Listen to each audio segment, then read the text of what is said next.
Dia sangka dia ratu sebab dia mendakwa sebagai isteri suami saya. Apabila dia menyiram saya dengan wain mahal, saya tidak marah. Saya cuma tersenyum dingin dan memanggil pemilik sebenar restoran itu, suami saya, untuk datang membersihkan kekacauan isteri barunya. Udara di bilik mesyuarat tingkat 45 terasa lebih sejuk daripada suhu pada termostat, bukan kerana penghawa dingin dihidupkan sepenuhnya, tetapi kerana kesunyian yang saya cipta. Saya duduk di kepala meja, mahogani panjang yang berkilat memandang terus kepada pengarah pemasaran baharu. Dia baru sahaja selesai pembentangannya. Wajahnya pucat, peluh dingin membasahi pelipisnya. Dia menunggu reaksi saya. Begitu juga 10 ahli lembaga pengarah yang lain. Semuanya menahan nafas. Mereka tahu siapa saya. Mereka tahu bahawa di bangunan ini, di syarikat induk yang mengawasi puluhan restoran bertaraf Michelin dan hartanah komersial utama, kata-kata saya adalah undang-undang. Saya tidak segera bercakap. Saya membiarkan kesunyian tergantung di udara, perlahan-lahan mencekik keyakinan mereka. Tangan saya yang terawat rapi, tanpa cincin perkahwinan yang mencolok, membalikkan halaman dalam cadangan yang baru diedarkannya. Saya membaca setiap baris, setiap angka, setiap andaian bodoh yang tertulis di sana dengan kelajuan yang membuat mereka cemas. Mata saya berhenti pada halaman 12. Bahagian mengenai anggaran pulangan pelaburan, ia adalah satu jenaka. Dengan gerakan yang perlahan, tetapi sengaja, saya menutup pengikat tebal itu. Bunyi itu bergema kuat di dalam bilik yang sunyi. Saya memandang lelaki malang itu terus ke mata. Saya tidak perlu menjerit. Orang yang berkuasa tidak perlu meninggikan suara. Adakah anda benar-benar lulus dari inti? Saya bertanya, suara saya tenang dan rata. Atau adakah anda memalsukan diploma anda? Kerana angka yang anda bentangkan adalah penghinaan kepada kecerdasan semua orang dalam bilik ini. Tanpa melihat sebarang nota, saya menjelaskan dengan tepat mengapa unjuran pertumbuhan 5% beliau pada suku kedua adalah mustahil memandangkan keadaan pasaran semasa. Melainkan, saya menambah dengan dingin, anda merancang untuk mencuci wang. Saya membedah hujah-hujah beliau satu persatu, meruntuhkan asas pembentangan yang mungkin beliau habiskan berminggu-minggu untuk menyediakannya dalam masa kurang dari 5 minit. Tiada emosi dalam suara saya. Hanya fakta-fakta yang tajam dan menyakitkan. Lelaki itu tergagap-gagap, cuba mencari pembelaan, tetapi saya mengangkat satu jari, mendiamkannya. Berambus, saya kata. Semak semula keseluruhan cadangan ini malam ini, atau saya akan mengharapkan surat peletakan jawatan anda di meja saya esok pagi. Dia mengangguk cepat, mengumpul barang-barangnya dengan tangan yang menggigil dan bergegas keluar dari bilik seolah-olah dia dikejar oleh hantu. Ahli lembaga pengarah yang lain menunduk, berpura-pura sibuk dengan pen atau tablet mereka. Ketakutan menjadi sasaran saya yang seterusnya. Mesyuarat ditangguhkan. Saya berdiri, melicinkan blazer hitam saya yang dijahit rapi dan berjalan keluar tanpa pandang kedua. Pembantu eksekutif saya, seorang wanita pertengahan umur yang cekap bernama Brenda, sudah menunggu di luar dengan tablet yang memaparkan jadual saya untuk sepanjang hari. Dia berjalan di sebelah saya menuju ke pejabat sudut saya yang mempunyai pemandangan panorama seluruh bandar terbentang di bawah kaki saya. Ini adalah dunia saya, dunia di mana emosi adalah kelemahan dan logik adalah raja. Setelah di pejabat saya melabuhkan diri ke kerusi kulit mewah saya. Di dinding kiri tergantung lukisan abstrak yang besar.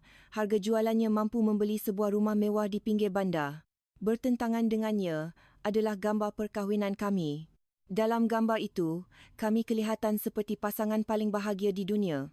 Suami saya, Julian, dengan senyuman menawannya yang boleh mencairkan hati mana-mana wanita, dan saya, dengan senyuman halus di sebelahnya. Orang luar melihat foto itu sebagai simbol kejayaan, penyatuan dua kuasa besar. Bagi saya, ia hanyalah kontrak perniagaan dalam bingkai berukir emas. Saya mengeluh, mengurut pelipis saya. Menjadi otak di sebalik empayar ini meletihkan, terutamanya apabila anda mempunyai suami yang lebih kepada maskot daripada rakan kongsi. Julian mempunyai karisma, saya akui itu. Dia seorang yang pandai bercakap, seorang sosialit semula jadi, dan wajahnya laris di muka depan majalah gaya hidup. Itulah sebabnya saya membenarkan dia memegang jawatan CEO. Dia adalah orang di hadapan kamera, memotong reben di majlis pembukaan besar, berjabat tangan dengan pelabur. Tetapi, semua orang di tingkat ini tahu, keputusan akhir sentiasa terletak pada saya. Saya memegang 60% kepentingan kawalan dalam syarikat itu. Secara teknikal dan undang-undang, saya adalah bos suami saya sendiri. Brenda meletakkan timbunan laporan bulanan dari pelbagai cawangan restoran kami di meja saya. Saya memintanya untuk membawakan saya kopi hitam, tanpa gula, sebelum dia pergi. Mata saya mula mengimbas laporan kewangan dari restoran utama kami, Aurelia. Ia adalah permata mahkota kami, sebuah restoran makan mewah di mana ahli politik dan selebriti menghabiskan kekayaan untuk hidangan kecil yang disediakan dengan teliti. Biasanya laporannya sempurna. Tetapi hari ini, ada sesuatu yang tidak kena. Naluri perniagaan saya, yang diasah selama 20 tahun, tidak pernah salah. Terdapat corak luar biasa dalam lajur perbelanjaan operasi.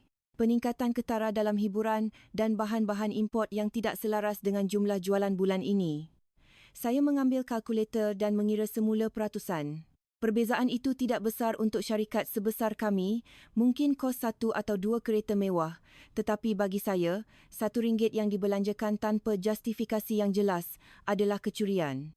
Saya meneliti resit yang dilampirkan secara digital, pembelian wine vintage yang berlebihan, pesanan untuk mawar import setiap 2 hari, bayaran lebih masa untuk seorang kaki tangan tertentu yang namanya hanya muncul dalam senarai gaji 2 bulan yang lalu. Namanya Crystal. Jawatannya, pelayan junior. Sejak bila pelayan junior menerima bayaran lebih masa setara dengan gaji pengurus tingkat? Dan sejak bila restoran memerlukan pesanan khas mawar import dihantar bukan ke alamat restoran, tetapi ke kondominium di pusat bandar yang saya tahu adalah salah satu hartanah pelaburan suami saya. Senyuman sinis terbentuk di bibir saya. Jadi, permainan lama yang sama dimainkan sekali lagi. Julian dan saya mempunyai pengaturan yang sangat spesifik. Kami berkahwin bukan kerana cinta yang membara, tetapi untuk cita-cita bersama, seiring dengan berjalannya waktu, dan apa jua cinta yang mungkin wujud pudar menjadi rutin, kami membuat perjanjian tidak bertulis. Dia boleh mempunyai keseronokan kecilnya. Dia boleh bermain dengan wanita muda yang terpikat oleh karisma dan wangnya selagi dia mematuhi 2 peraturan utama.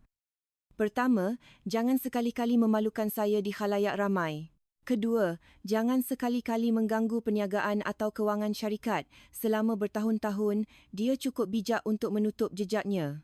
Dia tahu saya tidak peduli selagi dia pulang tepat pada masanya untuk acara penting dan tidak membawa pulang sebarang penyakit. Tetapi kali ini dia cuai. Dia mencampurkan hiburan peribadinya dengan operasi perniagaan saya. Membenarkan gundiknya berada dalam senarai gaji dengan gaji yang melambung tinggi dan menggunakan bajet restoran untuk hadiah romantisnya adalah pelanggaran serius perjanjian kami. Ini bukan lagi tentang ketidaksetiaan. Ini adalah tentang penyelewengan.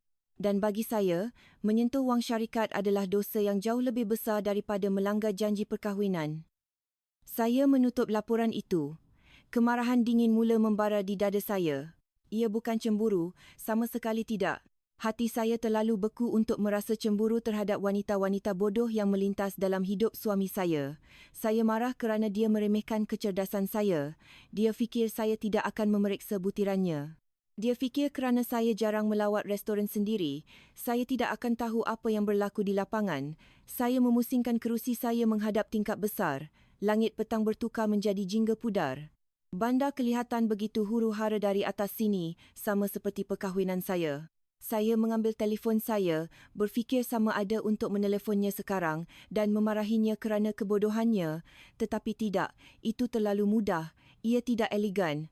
Jika saya menghadapinya secara langsung, dia akan menafikan segalanya, membuat 1000 alasan dan menyembunyikan tikus kecilnya di tempat lain. Saya memerlukan strategi yang lebih baik. Saya perlu melihat sendiri berapa banyak kerosakan yang dia lakukan pada restoran kesayangan saya. Saya perlu tahu siapa Crystal ini dan berapa banyak pengaruh yang dia ada ke atas suami saya sehingga dia berani mengganggu lembaran imbangan saya. Fikiran saya melayang ke masa lalu, ke saat saya pertama kali membina perniagaan ini dari tiada. Saya bekerja 18 jam sehari, mengorbankan masa muda saya, mengorbankan keseronokan, semuanya untuk membina empayar ini. Suami saya datang kemudian, membawa hubungan dan wajahnya yang tampan, tetapi saya adalah orang yang meletakkan setiap satu bata asasnya. Tiada sesiapa, bukan suami saya, bukan gundiknya akan dibenarkan merosakkan apa yang saya bina dengan darah, keringat dan air mata saya sendiri. Brenda kembali dengan kopi saya. Saya menghirup cecair hitam pahit itu, membiarkannya menajamkan deria saya. Satu rancangan mula terbentuk dalam fikiran saya. Esok, saya tidak akan datang ke pejabat. Esok saya akan melakukan pemeriksaan mengejut, bukan sebagai pemegang saham majoriti yang tiba dengan kereta yang dipandu dan rombongan, tetapi sebagai pelanggan biasa. Saya ingin melihat wajah sebenar restoran saya tanpa topeng palsu yang mereka pakai apabila mereka tahu bos besar akan datang. Saya akan melihat sendiri jenis pelaburan apa yang suami saya sedang pelihara di sana. Dan jika ternyata wanita itu adalah liabiliti kepada perniagaan saya bukan sahaja akan menyingkirkannya. Saya akan memastikan dia menyesal kerana pernah menyentuh apa yang menjadi milik saya. Saya menjeling kembali ke gambar perkahwinan di dinding. Senyuman suami saya kelihatan lebih menjengkelkan di mata saya. Nikmatilah selagi boleh. Sayang, saya berbisik kepada gambar itu. Kerana anda akan mengetahui bahawa di papan catur ini, Ratu adalah bidak yang paling berkuasa. Dan anda, sayangku, hanyalah raja dengan pergerakan terhad. Saya mengemaskan meja saya. Itu sudah cukup untuk hari ini. Saya perlu pulang, berehat dan menyediakan diri untuk persembahan esok kerana esok Ratu akan turun dari takhtanya untuk membuang sampah. Sedan hitam saya meluncur lancar melalui pintu besi tempah yang tinggi, melintasi padang rumput yang luas, terawat rapi dengan ketepatan tentera. Tiada satu pun rumput liar yang berani tumbuh di taman saya.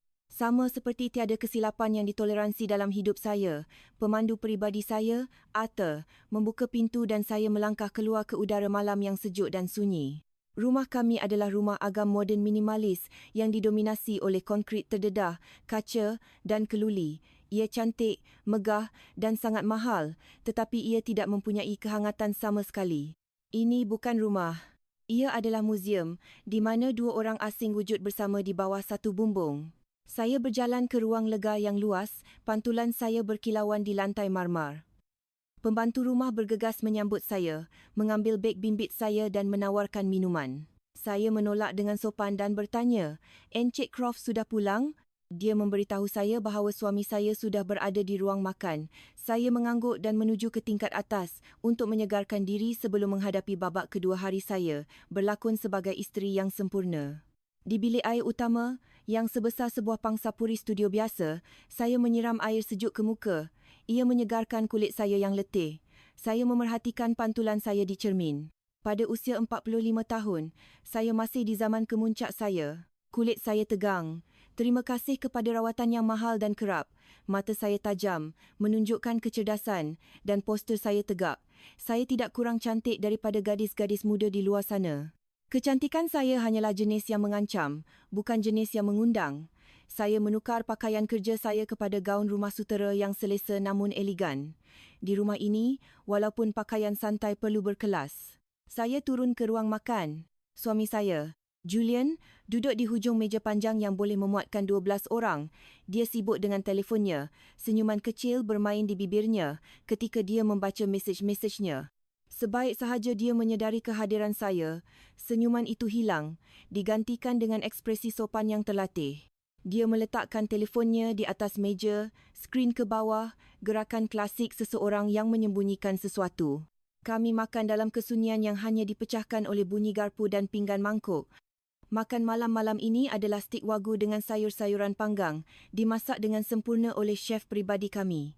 Rasanya lazat, tetapi selera makan saya telah hilang, sebaik sahaja saya melihat laporan kewangan itu. Saya memotong daging saya menjadi kepingan kecil, mengunyah perlahan sambil memerhatikan lelaki di hadapan saya. Dia kelihatan resah.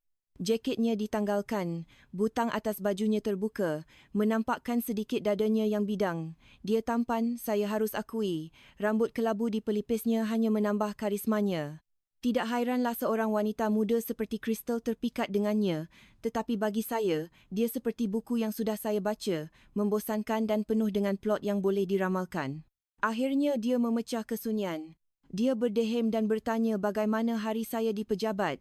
Saya memberikan jawapan standard yang ringkas, mengatakan semuanya terkawal dan keuntungan suku ini stabil. Saya sengaja tidak menyebut penemuan saya. Saya ingin melihat sama ada dia akan berani membangkitkan topik itu sendiri. Dan memang benar, selepas beberapa perbualan ringan tentang cuaca dan rancangan percutian yang jauh, dia sampai ke inti masalah. Dengan nada yang dibuat-buat agar terdengar kasual mungkin, dia berkata dia sedang memikirkan penyusunan semula gaji untuk beberapa kaki tangan utama di Aurelia. Dia berhujah bahawa industri kulinari semakin kompetitif dan kami perlu menawarkan insentif yang lebih baik untuk mengelakkan pekerja kami daripada direkrut oleh pesaing. Kening kiri saya terangkat sedikit. Hujah yang logik secara teori, tetapi saya tahu dengan tepat ke mana arahnya. Jabatan mana yang anda maksudkan? Saya bertanya. Dia kelihatan agak gementar, memutar wain dalam gelasnya. Dia menyebut beberapa jawatan pengurusan dan kemudian dengan cepat menyelitkan cadangan untuk menaikkan had gaji untuk kaki tangan depan rumah berprestasi tinggi, terutamanya mereka yang berpotensi menjadi wajah restoran. Dia malah berani mengatakan ada seorang pelayan baharu yang sangat berbakat dan kami perlu mempertahankannya. Saya meletakkan garpu saya perlahan-lahan. Saya menatapnya. Keberanian lelaki ini sungguh menakjubkan. Dia meminta saya, isterinya yang sah dan pemegang saham majoriti untuk kebenaran menaikkan gaji gundiknya dengan wang syarikat kami. Adakah dia fikir saya sebodoh itu? Atau adakah dia begitu mabuk nafsu sehingga logiknya lumpuh? Dan siapa nama pekerja berprestasi tinggi ini? Saya bertanya, suara saya mendatar. Dia menyebut nama Crystal dengan sedikit gagap. Dia mendakwa dia rajin, pantas bertindak dan disukai ramai pelanggan. Saya tersenyum tipis, senyuman yang tidak sampai ke mata. Disukai pelanggan, fikir saya, atau disukai awak? Saya menolaknya mentah-mentah. Saya memberitahunya dasar syarikat jelas. Kenaikan gaji dilakukan sekali setahun berdasarkan penilaian prestasi tahunan yang komprehensif, bukan perasaan subjektif CEO. Selain itu, pelayan baharu perlu membuktikan kesetiaannya sekurang-kurangnya 6 bulan sebelum kami boleh bercakap tentang insentif. Saya mengingatkannya tentang ekonomi global yang tidak menentu dan pentingnya kecekapan belanjawan. Wajahnya masam. Dia cuba berhujah, mengatakan saya terlalu kaku dan birokratik. Dia berkata, perniagaan restoran adalah tentang manusia, tentang perasaan, bukan hanya angka di lembaran kerja. Dia mula menjadi emosional. Suaranya naik sedikit, tanda bahawa dia terperangkap. Dia mungkin sudah menjanjikan gadis itu kenaikan gaji atau jawatan baharu dan kini dia perlu menghadapi kenyataan bahawa dia tidak mempunyai kuasa penuh untuk menunaikannya. Saya tidak tertarik dengan luahan emosinya. Saya hanya mengambil sebet saya, mengelap bibir saya dan berkata bahawa keputusan saya muktamad. Jika gadis itu benar-benar berbakat seperti yang anda katakan, biarkan pengurus restoran melaporkannya semasa mesyuarat penilaian bulan depan. Tidak sesuai untuk CEO melibatkan diri secara peribadi dalam gaji pelayan. Ia di bawah taraf anda, saya berkata, nada saya penuh sarkasme. Dia terdiam, wajahnya merah dengan campuran kemarahan dan malu. Dia tahu dia tidak boleh memaksa tangan saya. Dalam perkahwinan ini, saya adalah Federal Reserve. Tanpa persetujuan saya, dia tidak boleh mengubah sebarang perbelanjaan penting. Dia menghabiskan sisa makan malam dalam keheningan, memotong stiknya dengan begitu agresif, seolah-olah dia sedang memotong leher saya. Selepas makan malam, dia meminta diri ke bilik kerjanya, mendakwa dia mempunyai dokumen untuk disemak. Saya tahu itu adalah pembohongan.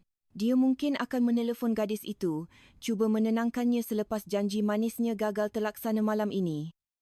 Saya duduk sendirian di meja makan yang besar, ditemani oleh nyalaan lilin makan malam yang semakin padam. Peristiwa malam ini telah menguatkan tekad saya. Suami saya telah melampaui batas. Dia bukan sahaja bermain dengan api, dia cuba membakar rumah kami dengannya. Keinginannya untuk menaikkan status dan gaji Crystal menunjukkan bahawa dia bukan hanya seorang teman wanita semalam. Ada hubungan emosi di sana, atau sekurang-kurangnya manipulasi yang kuat dari pihak gadis itu. Ini berbahaya.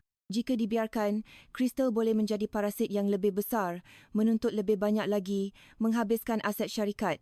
Saya perlu bertindak cepat. Saya perlu membuang rumpai ini dari akarnya sebelum ia merebak lebih jauh. Saya memanggil ketua pelayan dan memintanya untuk menyediakan beberapa pakaian kasual untuk saya pada waktu pagi. Bukan pakaian mewah yang biasa saya pakai ke pejabat, tetapi sesuatu yang masih mahal namun sederhana, seperti suri rumah kaya yang bosan dan ingin makan tengah hari di luar. Saya juga mengarahkannya untuk membatalkan semua mesyuarat saya untuk hari esok, menggunakan alasan bahawa saya tidak sihat. Malam itu, saya tidur di bilik tidur saya sendiri. Kami mempunyai bilik berasingan selama 3 tahun terakhir.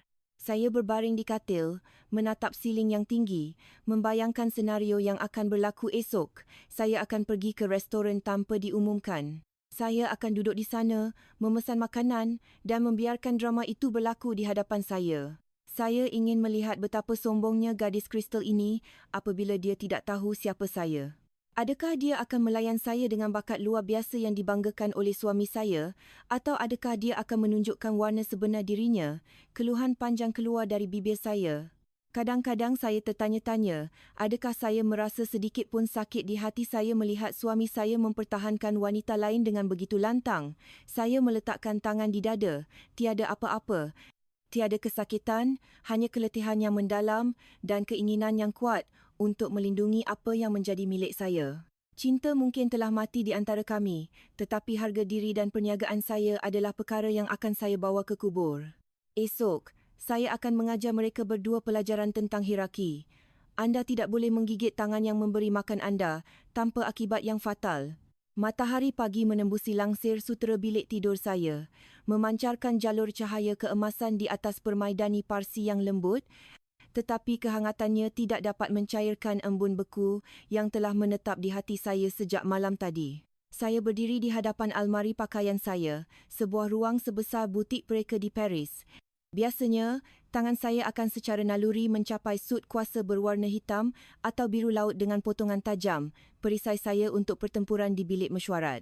Pakaian yang menjerit kuasa dan membuat orang tua di lembaga berfikir dua kali sebelum mencabar saya, tetapi misi hari ini berbeza. Saya tidak akan berperang secara terbuka. Saya akan menyusup. Saya memerlukan penyamaran, sesuatu yang membuat saya kelihatan tidak berbahaya, namun masih memancarkan kelas yang hanya mereka yang tahu akan mengenalinya. Mata saya mengimbas rak pakaian sehingga mereka mendarat pada blaus sutera kuning air dari rumah fashion Itali yang terkenal dengan keanggunan yang senyap dan mematikan. Saya menggandingkannya dengan seluar lebar yang sepadan dan sepasang flat kulit rusa yang berharga sama dengan sewa setahun di pangsapuri pinggir bandar. Di hadapan cermin, saya memerhatikan pantulan saya. Tanpa solek mata yang tajam dan gincu merah darah yang menjadi tanda tangan saya kelihatan lebih lembut. Rambut saya, biasanya diikat ketat, saya biarkan lepas dalam gelombang semula jadi. Saya kelihatan seperti isteri ahli politik yang bosan atau mungkin seorang janda kaya yang menghabiskan harinya membeli belah dan menghadiri majlis makan tengah hari. Sempurna. Ini adalah topeng yang tepat untuk melihat wajah sebenar empayar perniagaan saya sendiri. Saya turun ke bawah. Rumah itu sunyi. Suami saya sudah pergi, mendakwa dia ada mesyuarat sarapan pagi awal dengan bakal pelabur. Saya tahu itu adalah alasan. Dia mungkin sedang memujuk pelaburan kecilnya yang gagal mendapatkan kenaikan gaji malam tadi. Saya memanggil pemandu saya, Arthur, seorang lelaki tua yang setia yang telah bersama saya sejak syarikat saya hanyalah sebuah pejabat kecil di bangunan sewa. Di dalam kereta, saya memberitahu Arthur untuk membawa saya ke Aurelia, tetapi memintanya untuk berhenti 2 blok jauhnya. Saya ingin berjalan. Saya ingin merasakan suasana jalan di sekitar restoran kami untuk melihat bagaimana orang melihatnya dari luar. Arthur menjeling saya di cermin pandang belakang, sedikit kekeliruan di matanya. Dia mungkin tertanya-tanya mengapa bosnya, yang biasanya keluar tepat di hadapan pintu masuk VIP, kini ingin berjalan di atas jalan raya yang panas. Tetapi dia sudah cukup lama bersama saya untuk tahu agar tidak bertanya soalan. Ketika saya keluar dari kereta, bahang kota segera menyentak saya. Saya memakai sepasang cermin mata hitam besar yang menutupi separuh wajah saya. Saya berjalan perlahan, menikmati peranan baharu saya sebagai pemerhati. Dari jauh, restoran itu kelihatan megah. Bangunan batu perang pra-perang yang telah kami ubah suai 3 tahun lalu berdiri megah di sudut jalan yang paling strategik. Fasad putihnya berkilauan dan tanda tembaga berkilat yang bertulis Aurelia memantulkan cahaya matahari. Ini adalah kebanggaan saya. Konsep, menu, bahkan reka bentuk dalaman, semuanya lahir dari fikiran saya. Julian hanya muncul pada pembukaan untuk memotong reben dan tersenyum untuk kamera. Saya mendekati pintu masuk. Seorang penjaga pintu dengan uniform kemas membuka pintu berat itu, tunduk dengan sopan. Hembusan udara sejuk berbau lavender dan roti bakar segar menyambut saya, bau wang. Restoran itu sibuk untuk makan tengah hari pada hari bekerja. Bunyi garpu bergesel, ketawa sopan dan muzik jazz instrumental mencipta simfoni kejayaan yang menenangkan. Pada pandangan pertama, semuanya kelihatan sempurna, tetapi mata terlatih saya mula menyedari retakan kecil yang tidak akan dilihat oleh orang biasa. Terdapat lapisan debu nipis pada bingkai gambar berhampiran pintu masuk. Salah seorang pelayan lelaki berjalan sedikit membongkok, bajunya tidak dimasukkan. Di kaunter penyambut tetamu, wanita muda itu sibuk berbual dengan rakan sekerjanya, membiarkan telefon berdering 3 kali sebelum mengangkatnya. Perkara kecil, remeh bagi kebanyakan orang, tetapi bagi saya, ia adalah gejala penyakit. Disiplin semakin longgar. Piawaian semakin menurun. Saya menghampiri kaunter penyambut tetamu. Gadis itu akhirnya mendongak ke arah saya selepas menamatkan panggilan telefon. Senyumannya manis, tetapi matanya tidak fokus. Ada tempahan. Dia bertanya. Saya menggelengkan kepala. Dia mengerutkan kening seolah-olah kedatangan saya yang tidak diumumkan adalah kesulitan besar, walaupun saya dapat melihat sekurang-kurangnya 5 meja kosong di ruang makan utama. Selepas berpura-pura memeriksa buku tempahan selama seminit penuh, taktik klasik untuk membuat restoran kelihatan lebih eksklusif daripada yang sebenarnya, dia akhirnya membawa saya ke meja di tepi tingkap. Ia adalah posisi strategik. Dari sini, saya dapat melihat hampir seluruh ruang makan, termasuk pintu ke dapur dan tangga menuju ke bahagian VIP di tingkat 2. Saya duduk dan meletakkan beg tangan saya di kerusi di sebelah saya. Mata saya segera mengimbas bilik dan pada masa itulah saya melihatnya, suami saya. Dia baru sahaja turun dari tingkat 2, ketawa riang dengan sekumpulan lelaki berkot. Dia kelihatan sangat berkarisma, begitu hidup. Dia menepuk bahu salah seorang tetamunya dan kemudian memberi isyarat kepada pelayan, mungkin untuk membawa sebotol wain percuma sebagai layanan istimewa dari pemilik. Hati saya tersentak, bukan dengan cinta, tetapi dengan rasa jijik. Dia sedang memainkan peranan raja yang murah hati, menggunakan wang saya, sementara sama sekali tidak menyedari bahawa asas kerajaannya sedang dimakan oleh anai-anai yang dia sendiri pelihara. Dia tidak melihat saya, sudah tentu tidak. Dia terlalu sibuk menjadi pusat perhatian. Selain itu, siapa yang akan perasan seorang wanita pertengahan umur duduk sendirian di sudut? Bagi dia dan dunianya yang glamour, saya hanyalah sebahagian daripada latar belakang.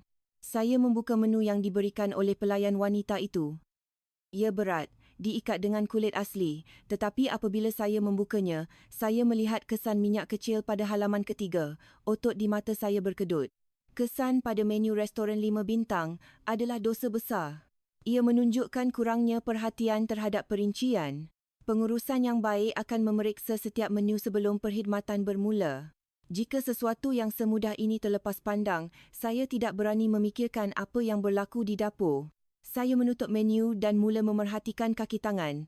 Mereka kelihatan sibuk, tetapi ia bukan jenis kesibukan yang cekap. Saya melihat banyak pergerakan yang sia-sia. 2 pelayan berjalan ke arah yang sama, tangan kosong, sementara meja kotor di sudut lain kekal tidak dibersihkan. Terdapat kekurangan koordinasi. Ini bukan pasukan yang dipimpin dengan baik. Ia adalah sekumpulan individu yang bekerja untuk diri mereka sendiri tanpa komander yang jelas. Dan kemudian saya melihatnya. Dia keluar dari kawasan dapur, membawa dulang minuman. Rambutnya berwarna perang, sedikit terlalu kekuningan untuk standard kami dan uniformnya nampaknya telah diubah suai agar lebih ketat menonjolkan lengkung badannya. Dia muda, mungkin awal 20-an, dengan wajah cantik yang disolek terlalu tebal. Ada aura keangkuhan dalam gaya jalannya. Dia tidak bergerak dengan tujuan pantas seorang pelayan profesional, tetapi berjalan dengan santai, seolah-olah lantai restoran adalah pentas peribadinya. Itu pasti Crystal, naluri saya menjerit. Ada sesuatu tentang dirinya yang terasa asing di tempat ini. Dia kekurangan ketakutan atau rasa hormat yang biasa dimiliki oleh kaki tangan bawahan. Apabila dia melintas pengurus tingkat, dia tidak mengangguk atau menyapanya.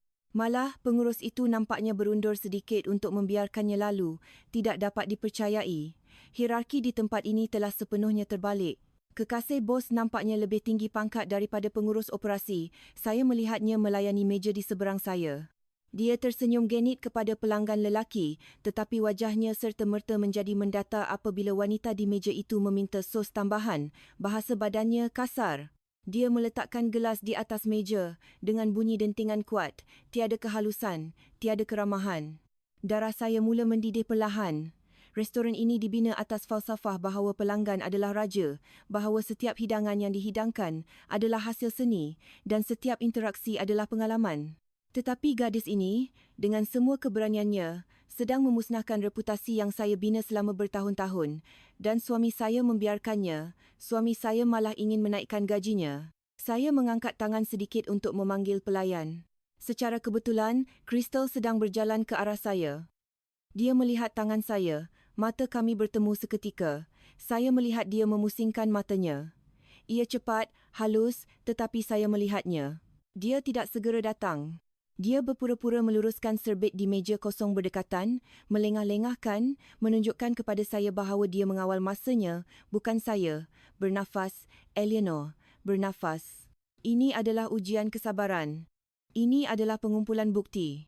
Jangan menyerang lagi, biarkan mangsa masuk sepenuhnya ke dalam perangkap. Selepas hampir 2 minit keabadian dan piawaian perkhidmatan makan mewah, dia akhirnya berjalan dengan malas ke meja saya. Dia berdiri di sebelah saya, berat badannya dialihkan ke satu pinggul, tangannya di pinggang. Tiada senyuman ramah, tiada selamat petang, puan.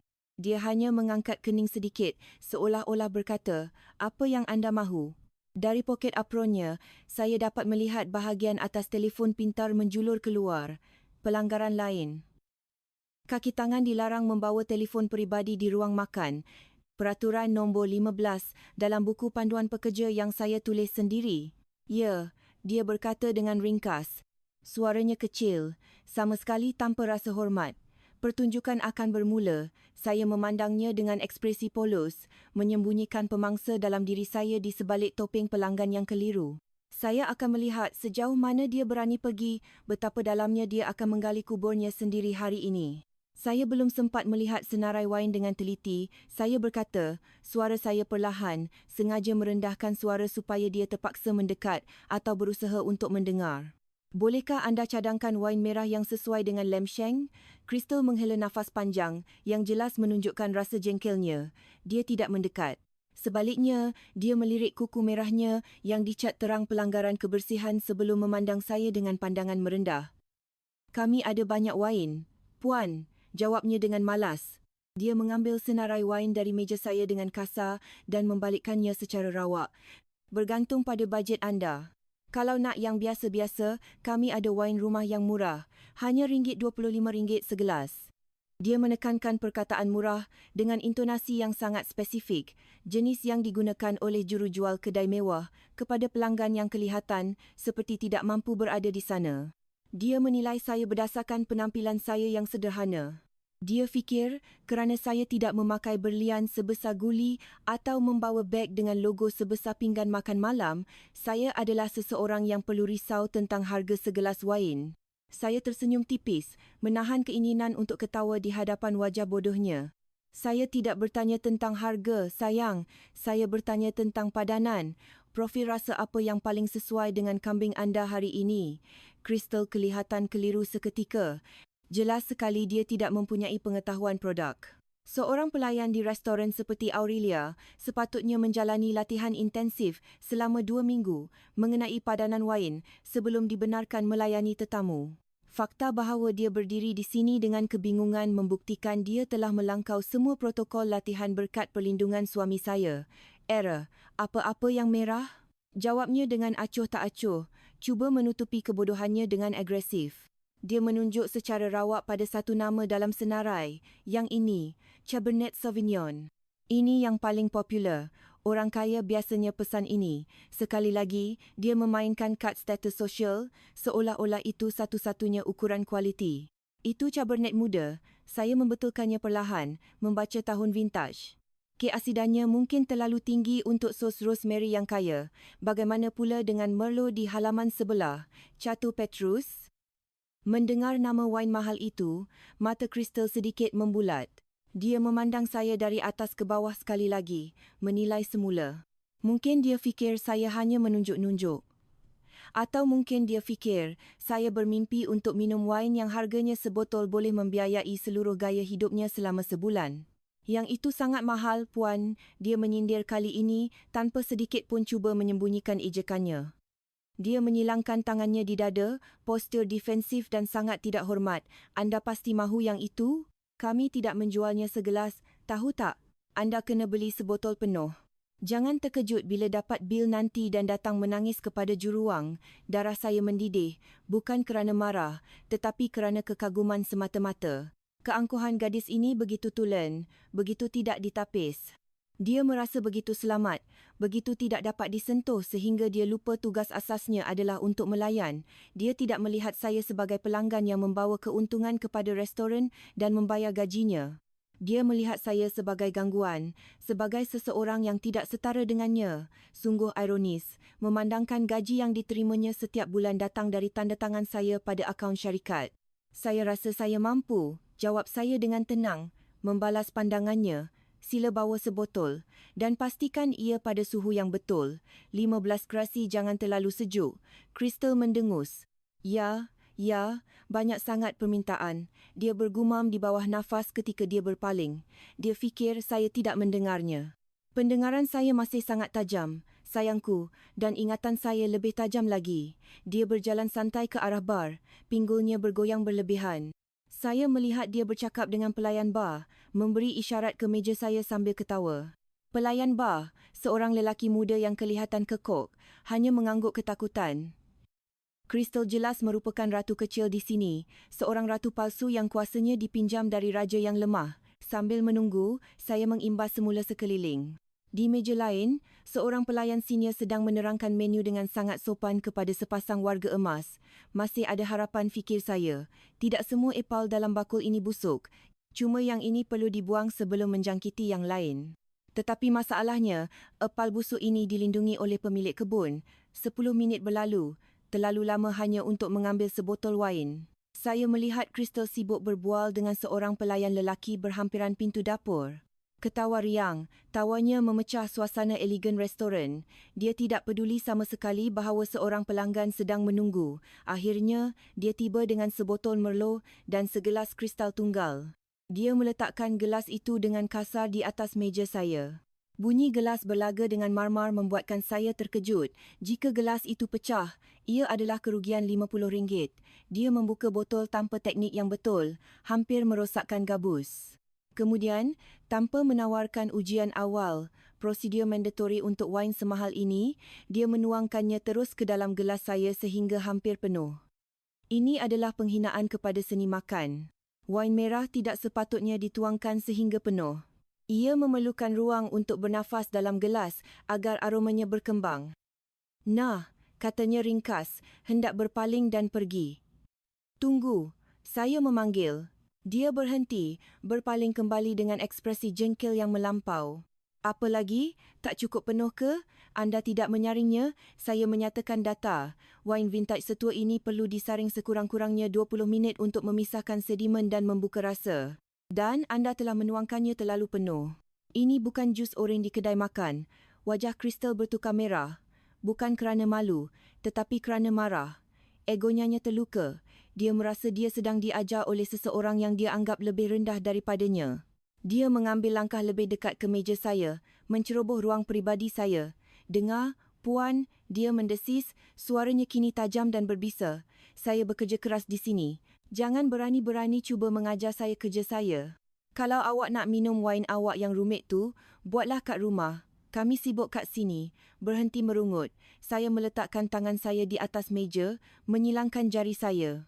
Perkhidmatan adalah teras perniagaan ini, Cik Crystal, saya berkata, sengaja menggunakan nama pada tag yang sengit di dadanya, dan kejahilan anda adalah cerminan buruk pengurusan restoran ini. Siapa yang melatih anda? Soalan itu seolah-olah menyentuh butang yang salah atau mungkin yang betul. Wajahnya berkerut menjadi topeng kebencian tulen. Dia merasa terancam dan seperti haiwan yang terperangkap, dia memilih untuk menyerang. Awak tak perlu libatkan pengurusan dalam hal ini. Dia membentak cukup kuat sehingga beberapa kepala di meja berdekatan berpaling. Awak tak tahu siapa saya. Awak fikir awak boleh datang ke sini, pesan sebotol wain dan berlagak macam awak punya tempat ni. Saya boleh laporkan awak kepada keselamatan kerana mengganggu kaki tangan. Laporkan saya? Saya bertanya, nada geli yang tidak dapat saya sembunyikan menyelinap ke dalam suara saya. Atas dasar apa? Kerana meminta standard perkhidmatan yang saya bayar, kerana jadi menyusahkan. Dia menjerit. Emosinya tidak terkawal. Dia mengambil botol wain yang terbuka dari meja, tangannya menggigil marah. Orang kaya ni semua sama. Asyik merungut je. Ingat awak istimewa sangat sebab ada sikit duit. Untuk makluman awak, suami saya, dia berhenti seolah-olah menimbang sama ada untuk menggunakan kad asnya. Kemudian dengan senyuman yang mengerikan dan kemenangan, dia menyambung, suami saya yang punya tempat ni, Julian. Jadi kalau saya suruh awak keluar, awak keluar. Senyap. Kesunyian yang aneh, berat menyelubungi radius 3 meja di sekitar kami. Pelanggan lain yang pura-pura tidak mendengar kini memandang secara terang-terangan. Pengisytiharan itu begitu vulgar, begitu bodoh dan begitu fatal. Dia baru sahaja mendakwa suami saya sebagai miliknya di khalayak ramai, di hadapan pelanggan dan menggunakan namanya untuk cuba mengusir seorang pelanggan. Saya memandangnya dengan rasa simpati yang mendalam. Gadis bodoh. Dia baru sahaja menandatangani surat kematian kerjayanya sendiri. Suami awak? Saya bertanya perlahan. Awak yakin Julian suami awak? Ya. Kenapa? Awak terkejut? Dia mencabar, dagunya terangkat tinggi. Jadi sebelum saya panggil pengurus untuk seret awak keluar dari sini, awak lebih baik bayar dan pergi. Saya tidak bergerak. Saya tidak berkedip. Saya hanya menatapnya dengan intensiti yang membuat senyuman puasnya sedikit goyah. Dia mula merasakan ada sesuatu yang tidak kena. Dia mula merasakan aura yang saya pancarkan. Aura yang sama yang membuat pengarah kewangan menggigil, kini meresap keluar dari balik pakaian kasual saya. Kegelisahannya membuatnya cuai. Dia ingin menegaskan dominasinya untuk melakukan sesuatu yang dramatik, untuk menamatkan konfrontasi ini dan membuktikan bahawa dia bertanggungjawab. Tangannya masih memegang leher botol Merlot, bergerak. Nak pergi atau tidak? Dia menggeram, menghempaskan botol ke atas meja untuk menekankan.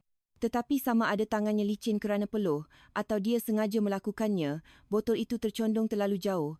Cecair merah pekat tumpah keluar, mengalir dari mulut botol seperti darah segar terus ke dada saya. Sejuk, basah, melekit. Dalam sekejap, blaus sutera kuning air mahal saya ternoda ungu gelap. Cecair itu meresap dengan cepat, mengotorkan kain, menitis ke seluar saya dan bertakung di lantai. Bau alkohol yang tajam memenuhi udara. Seluruh restoran tercungap-cungap. Bunyi garpu terjatuh bergema di kejauhan. Masa seolah-olah berhenti. Crystal berdiri kaku, matanya terbeliak terkejut dengan apa yang baru berlaku. Untuk seketika, saya melihat ketakutan di matanya. Tetapi kemudian naluri mempertahankan dirinya muncul. Dia tidak meminta maaf. Sebaliknya, dia mengundur selangkah, memakai wajah mangsa dan menjerit, "Lihat, awak terlanggar tangan saya. Tengok apa yang awak buat. Habis tumpah. Mahal tahu." Saya duduk diam di tengah-tengah kekacauan. Wain menitis dari dagu saya. Orang biasa pasti akan menjerit, memaki atau menangis, tetapi bukan saya. Saya merasakan ketenangan yang luar biasa, dingin, menyelimuti saya. Ini adalah kasus Bailey yang saya cari, justifikasi untuk berperang. Dia baru sahaja menyerahkannya kepada saya di atas dulang perak. Saya tidak perlu berpura-pura lagi. Sandiwara telah berakhir. Dengan gerakan yang perlahan dan sengaja, saya mengambil serbet kain dari pangkuan saya. Saya dengan lembut mengelap noda dari wajah saya, menepuk-nepuk titisan wain seolah-olah ia hanya debu. Kemudian saya mengangkat kepala dan memandang Crystal yang kini pucat tetapi masih cuba kelihatan menentang. Saya tersenyum, senyuman yang sangat dingin, senyuman seekor jerung yang baru sahaja menghidu darah di dalam air. Tangan saya mencapai beg tangan saya dan mengeluarkan telefon saya. Saya tidak melihat skrin ketika ibu jari saya menekan dial cepat nombor 1. Crystal mengerutkan kening. Siapa yang awak panggil? Polis? Teruskan. Julian akan sokong saya. Panggilan bersambung pada deringan kedua. Saya menekan butang pembesar suara dan meletakkan telefon di atas meja yang basah dengan wain. "Hello, sayang." Suara suami saya, jelas, ceria dan penuh kasih sayang palsu memenuhi udara di antara kami. Wajah Crystal serta-merta bertukar putih seperti kertas. Dia mengenali suara itu. Sudah tentu, dia kenal, ia adalah suara suaminya. Saya menunduk sedikit, memandang terus ke mata Crystal yang menggigil dan bercakap ke telefon dengan nada yang sangat datar. "Julian," saya berkata, "turun ke tingkat utama sekarang. Isteri baharu anda yang bersemangat baru sahaja memandikan saya dengan sebotol Merlot yang sangat mahal. Saya rasa dia beranggapan dia yang memiliki bangunan ini." Bunyi panggilan terputus bergema seketika dari pembesar suara telefon saya sebelum keheningan yang menghimpit menyelubungi Aurelia. Ia adalah kesunyian yang berat, kesunyian yang menekan dada, seolah-olah semua oksigen telah disedut keluar dari bilik. Muzik jazz yang lembut yang sedang dimainkan kini terasa seperti gangguan yang tidak sesuai. Puluhan pasang mata tertumpu pada meja kami. Pelanggan melupakan hidangan mereka. Garpu tergantung di udara, gelas terhenti di tengah jalan menuju bibir. Crystal berdiri kaku seperti patung. Warna telah pudar sepenuhnya dari wajahnya, beralih dari merah marah menjadi putih pucat seperti mayat. Dia menatap telefon saya di atas meja, kemudian kembali kepada saya. Ekspresinya campuran rasa tidak percaya dan ketakutan yang mula menjalar ke kerongkongnya, tetapi penolakannya masih kuat. Manusia mempunyai kapasiti yang luar biasa untuk menipu diri sendiri apabila berhadapan dengan realiti yang terlalu mengerikan untuk diterima. Itu rakaman, kan? Suaranya menggigil ketika dia mencari penjelasan logik. Dia mengeluarkan ketawa yang tegang dan tidak semula jadi. Ya, itu pasti rakaman. Awak guna salah satu aplikasi gurauan tu, kan? Awak fikir awak boleh menakutkan saya dengan rakaman suara Julian yang palsu? Saya tidak menjawab. Saya tidak perlu. Saya hanya duduk tegak, membiarkan merlot yang melekit mula kering di kulit saya. Ketidakselesaan itu nyata, sejuk dan tidak menyenangkan, tetapi saya mengabaikannya. Dalam perniagaan, orang yang dapat menahan kesakitan paling lama tanpa mengalah adalah yang menang. Saya dengan tenang menuangkan sisa wain dari botol ke dalam gelas saya, memerhatikan cecair merah itu berpusar. Tunggu 10 saat, saya bergumam, lebih kepada diri sendiri daripada kepadanya. Dan tepat pada masanya, bunyi tapak kaki yang cemas datang dari arah tangga kayu di hujung bilik. Itu bukan langkah CEO yang bermartabat dan tenang, tetapi langkah panik, tersandung dan terdesak seorang lelaki dalam krisis. Bunyi itu semakin kuat, semakin dekat dan kemudian Julian muncul di atas tangga. Dia kelihatan tidak seperti CEO yang bergaya yang saya lihat 10 minit yang lalu. Tali lehernya sengit, rambutnya kusut, seolah-olah dia baru sahaja meraupnya dengan tangan kerana kecewa. Dan wajahnya... Oh, wajahnya adalah karya seni ketakutan tulen. Lapisan peluh dingin meliputi dahinya. Matanya melia, mencari punca bencana yang baru sahaja memanggilnya. Apabila matanya tertumpu pada meja saya melihat saat tepat jiwanya, seolah-olah meninggalkan badannya. Dia melihat saya duduk di sana basah kuyup dengan wain merah dengan ekspresi sedingin Artik. Kemudian, dia melihat Crystal berdiri di sebelah saya dengan botol di tangannya. Adegan itu memberitahunya segala yang perlu dia tahu. Julian, Crystal menjerit, memecahkan ketegangan. Gadis bodoh itu melihat kekasihnya, menyangka penyelamatnya telah tiba. Dia berlari ke arah Julian, wajahnya campuran keangkuhan yang dipaksa dan muncung manja yang menjijikkan. Sayang, saya sangat gembira awak ada di sini, dia berseru kuat, memastikan semua orang tahu tentang hubungan mereka. Dia memeluk lengan Julian, yang kaku seperti batu. Tengoklah wanita gila ni. Dia datang ke sini buat masalah, merungut tentang segala-galanya dan sekarang dia mendakwa dia memanggil awak melalui aplikasi pelik. Halau dia keluar dari sini, sayang, dia buat saya tertekan. Julian tidak bergerak. Dia menatap Crystal seolah-olah Crystal adalah makhluk asing yang baru sahaja mendarat dari Marikh. Kemudian dia memandang saya semula. Saya mengangkat gelas wain saya sedikit ke arahnya, satu tos yang penuh ancaman. Lepaskan, Julian mendesis. Suaranya serak dan rendah, tetapi cukup kuat untuk mereka yang berhampiran tangga mendengar. Crystal mengerutkan kening, keliru. Apa Julian? Awak tak dengar ke, orang tua ni? Lepaskan lengan saya, bodoh. Raungan Julian bergema di seluruh restoran, membuat Crystal terlonjak dan melepaskan pegangannya. Dia menolak tangan Crystal dengan kasar seolah-olah dia baru sahaja disentuh oleh wabak. Crystal terhuyung hayang ke belakang, matanya terbeliak terkejut. Dia tidak pernah melihat sisi Julian ini sebelum ini. Sisi penakut, cuba menyelamatkan nyawanya sendiri.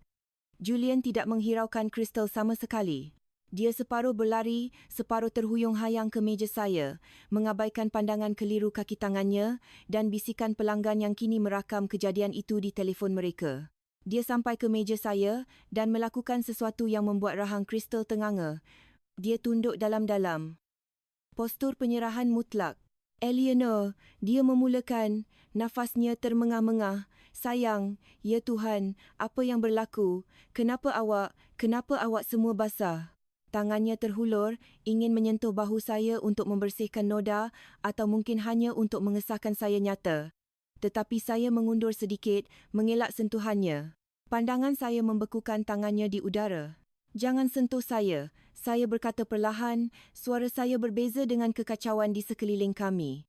Tangan awak kotor, Julian. Kotor seperti pengurusan restoran awak.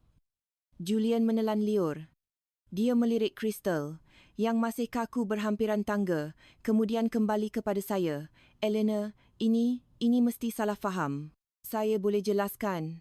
Crystal, dia pekerja baru. Dia mungkin tidak tahu standard kita. Standard? Saya memotongnya dengan tajam. Saya berdiri perlahan, kerusi bergesa di atas lantai marmar.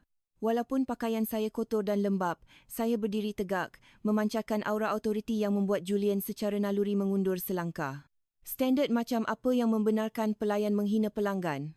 Standard macam apa yang membenarkan kaki tangan menuang wain macam orang gelojoh tanpa teknik apa-apa? Dan yang paling menarik, standard macam apa yang membenarkan pelayan bawahan memanggil pemilik restoran suaminya dan mengancam untuk menyenara hitamkan pelanggan. Kata-kata itu mendarat seperti tumbukan fizikal di wajah Julian. Dia menjadi lebih pucat, hampir kelabu. Dia tahu saya telah mendengar segala-galanya. Tiada ruang untuk penafian. Sementara itu, otak Crystal akhirnya seolah-olah memproses maklumat baharu. Dia mendengar Julian memanggil saya sayang. Dia melihat betapa takutnya lelaki yang dia anggap pelindungnya itu. Realiti mula menghancurkan dunia fantasinya. Julian?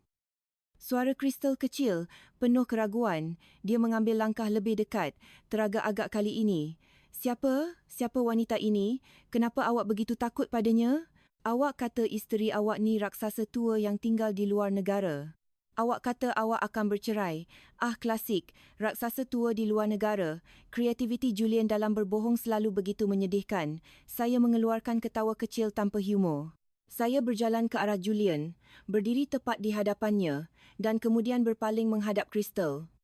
Izinkan saya memperkenalkan diri. Saya berkata, suara saya kuat dan jelas. Untuk Crystal dan untuk semua orang dalam bilik itu, nama saya Eleanor Vance. Saya bukan raksasa dan saya pastinya tidak tinggal di luar negara. Saya tinggal di rumah yang sama dengan lelaki ini. Saya tidur di bawah bumbung yang sama. Dan yang paling penting, saya berhenti untuk kesan dramatik, menikmati pandangan kehancuran di mata Crystal. Saya adalah pemilik 60% syarikat yang membayar gaji anda. Mulut Crystal ternganga.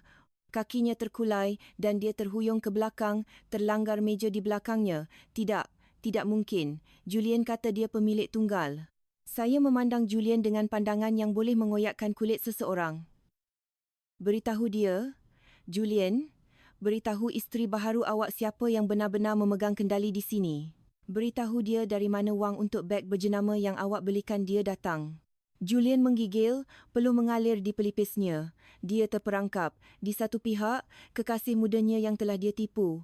Di pihak lain, isteri sahnya yang memegang kunci masa depan dan kekayaannya. Pilihan itu mudah, tetapi menyakitkan egonya. Eleanor ialah isteri sah saya, kata Julian perlahan, matanya terpaku pada kasut kulit mahalnya. Dia pengerusi lembaga pengarah. Lebih kuat, saya mengarah. Julian tersentak. Dia mengangkat wajahnya, memandang Crystal dengan pandangan yang merupakan permintaan maaf dan kutukan. Dia isteri saya, Crystal. Eleanor memiliki segalanya. Saya hanya CEO. Awak gembira sekarang? Pengakuan itu menghancurkan segalanya. Crystal menutup mulutnya dengan tangan, air mata mengalir di wajahnya, merosakkan maskara.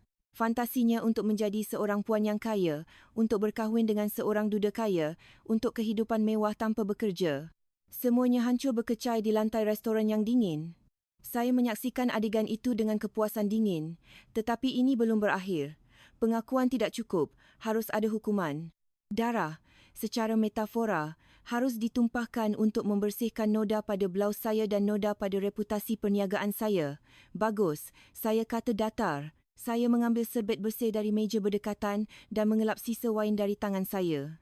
Sekarang kita telah menjelaskan salah silah keluarga dan carta organisasi, mari kita bincang tentang akibatnya. Saya memandang pengurus restoran yang sedang bersembunyi di belakang tiang. Encik Harrison, datang ke sini. Lelaki itu menghampiri dengan langkah-langkah menggigil, wajahnya sama pucat seperti Julian. Ya, Puan Vance. Saya minta maaf, saya tidak tahu. Diam, saya memotongnya. Saya akan uruskan awak nanti. Kegagalan awak untuk menyelia kaki tangan awak adalah punca kekacauan ini berlaku, tapi sekarang, saya mahu Julian membuang sampah yang dia bawa masuk. Saya berpaling kembali kepada Julian, mata saya menuntut kepatuhan mutlak. Awak membawanya masuk melalui pintu belakang, Julian. Awak memalsukan kelayakan dia, awak memberinya harapan palsu. Jadi sekarang saya menunjuk ke arah pintu keluar, awak yang perlu membuangnya. Pecat dia sekarang, mata Julian membulat. Eleanor, jangan di sini. Mari kita bincang di pejabat.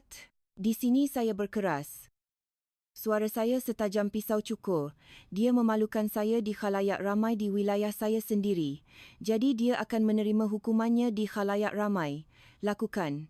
Atau esok pagi saya akan memanggil mesyuarat pemegang saham tergempar untuk menilai kedudukan anda sebagai CEO. Anda tahu saya mempunyai undi. Anda tahu saya boleh melakukannya. Ancaman itu nyata. Julian tahu saya tidak pernah menggertak dalam hal perniagaan. Kehilangan jawatan CEO bermakna kehilangan segalanya baginya. Status, wang, akses kepada kemewahan. Dia tiada pilihan. Julian perlahan-lahan berpaling menghadap Crystal. Belakangnya melorot, beban kekalahannya menekannya. Crystal memandangnya dengan kilauan harapan terakhir yang pudar, berharap dia masih mempunyai sedikit cinta atau keberanian untuk mempertahankannya. Tetapi Julian adalah seorang pengecut dan pengecut selalu menyelamatkan diri mereka sendiri. Udara di Aurelia menjadi semakin nipis. Tiada bunyi garpu atau gelas kedengaran. Semua mata tertumpu pada drama 3 babak yang berlaku di tengah-tengah bilik. Malah kaki tangan dapur mengintai melalui pintu ayun, menyaksikan kejatuhan rakan sekerja mereka, yang untuk seketika telah bertindak seperti seorang ratu. Saya berdiri tegak di samping meja yang berantakan, memerhatikan setiap gerakan Julian, seperti seekor helang. Dia menarik nafas dalam-dalam, cuba mengumpulkan serpihan terakhir autoritinya yang koyak.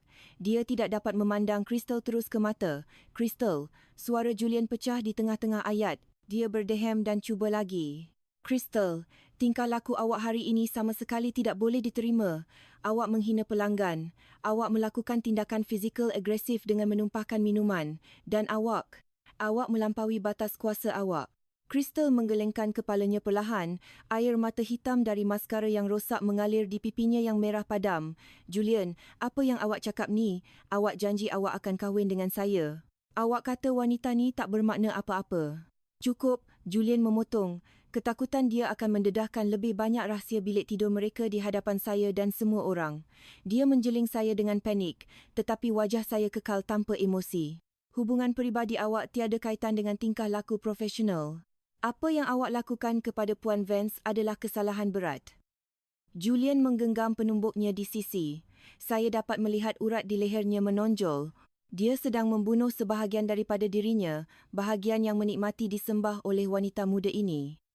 Berkuat kuasa serta-merta, Julian menyambung. Suaranya kini lebih kuat, dipaksa terdengar tegas.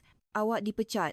Sila ambil barang peribadi awak dan tinggalkan premis sekarang. Perkataan sekarang bergema di seluruh bilik besar itu. Crystal tersentak seolah-olah dia telah ditampar.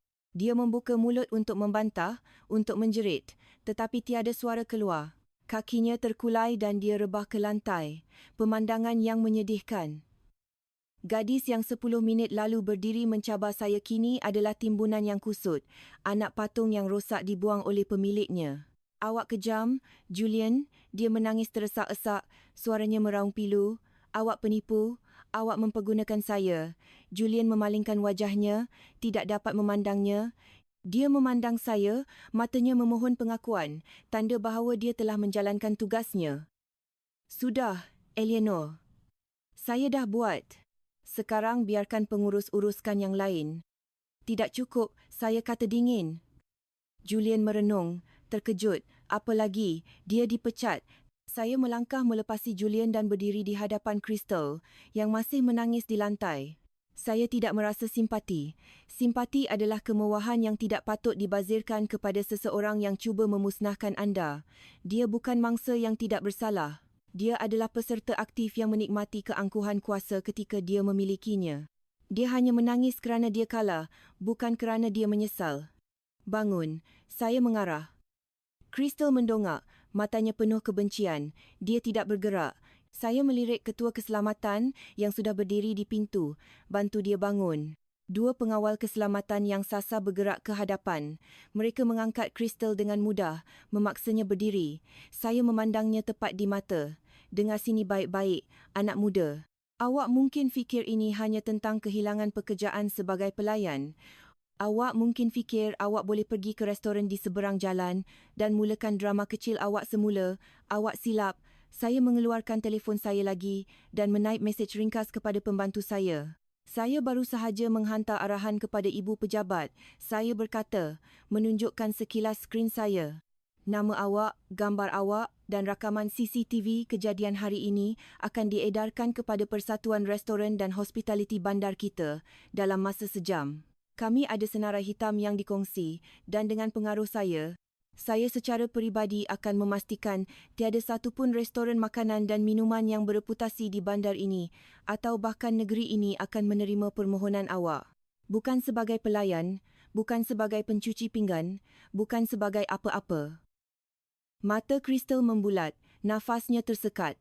Dipecat adalah satu perkara. Disenarai hitamkan dari seluruh industri adalah hukuman mati bagi kerjayanya. Awak tak boleh buat macam tu, dia menjerit. Cuba melawan pengawal. Itu melanggar hak saya, teruskan. Saya menjawab, dengan acuh tak acuh. Peguam saya dapat lebih banyak dalam sejam daripada yang awak akan dapat sepanjang hidup awak. Cubalah. Saya akan gembira untuk memfailkan saman balas atas fitnah, serangan dan kerosakan harta benda. Saya mendekatkan wajah saya kepadanya, merendahkan suara saya sehingga hanya dia dan Julian yang boleh mendengar. Ini pelajaran terakhir awak. Jangan pernah bermain dalam liga di mana awak tidak memahami peraturannya. Awak cuba menjadi ratu dengan menggoda raja, tetapi awak lupa bahawa papan catur itu milik saya. Saya memberi isyarat kepada pengawal, bawa dia keluar melalui pintu depan dan pastikan dia tidak mengambil apa-apa yang bukan miliknya. Crystal menjerit ketika dia diseret pergi, memaki Julian, memaki saya, memaki dunia. Suaranya pudar sehingga akhirnya diredakan oleh bunyi pintu kaca berat yang ditutup. Kesunyian baru menyelubungi bilik itu. Kali ini tebal dengan ketakutan. Saya berpaling menghadap kaki tangan yang masih berdiri kaku. Semua awak, suara saya tenang tetapi membawa beban yang sangat besar. Apa yang anda lihat hari ini adalah contoh apa yang berlaku apabila standard dilanggar. Saya tidak bertoleransi terhadap insubordinasi, tidak profesionalisme atau pakatan sulit dalam syarikat saya. Mata saya tertumpu pada pengurus yang menggigil. Anda akan membersihkan kekacauan ini, menggantikan alas meja, membersihkan lantai dan memastikan setiap tetamu yang hadir hari ini menerima pencuci mulut percuma sebagai permohonan maaf atas gangguan itu. Dan esok pagi pada pukul 9 pagi tepat, saya mahu ulasan prestasi setiap kaki tangan di meja saya. Jika saya mendapati seorang lagi pekerja nepotisme yang tidak layak, surat penamatan anda akan menyusul. Ya, Puan Vance. Segera, pengurus itu tergagap-gagap, ketakutan. Suasana perlahan-lahan mula mencair. Kaki tangan bergerak dengan kecekapan panik yang baru, ketakutan yang produktif. Pelanggan mula berbisik lagi, tetapi kali ini dengan nada kagum, bukan ejekan. Saya mengambil beg tangan saya, yang mujur tidak terkena siraman wain. Saya merasa melekit, berbau dan letih, tetapi juga sangat puas. Saya berpaling ke arah Julian, yang masih berdiri seperti patung. Dia kelihatan hancur, bahunya melorot, wajahnya topeng kehancuran. Dia baru sahaja kehilangan kekasihnya, harga dirinya dan kepercayaan kaki tangannya sekaligus. Kita akan pulang, saya berkata kepadanya tanpa memandang matanya. Eleanor, Julian cuba memegang tangan saya lagi, tetapi saya berjalan melewatinya menuju pintu keluar. Jangan salah faham, Julian, saya berkata sambil terus berjalan, membiarkannya mengekor di belakang saya seperti anjing yang dipukul. Kita akan pulang bukan untuk berdamai, kita akan pulang kerana saya perlu mandi, dan awak perlu banyak menjelaskan sebelum saya memutuskan, sama ada awak masih layak duduk di kerusi CEO itu. Saya melangkah keluar dari restoran ke bawah sinar matahari petang yang terang. Di dalam kereta, saya bersandar dan menutup mata. Julian duduk di sebelah saya dalam kesunyian sepenuhnya, tidak berani mengeluarkan sepatah kata pun. Dia tahu ribut sebenar baru sahaja bermula dan kali ini tiada payung yang boleh melindunginya. Perjalanan pulang dari Aurelia ke kediaman kami terasa seperti melintasi benua.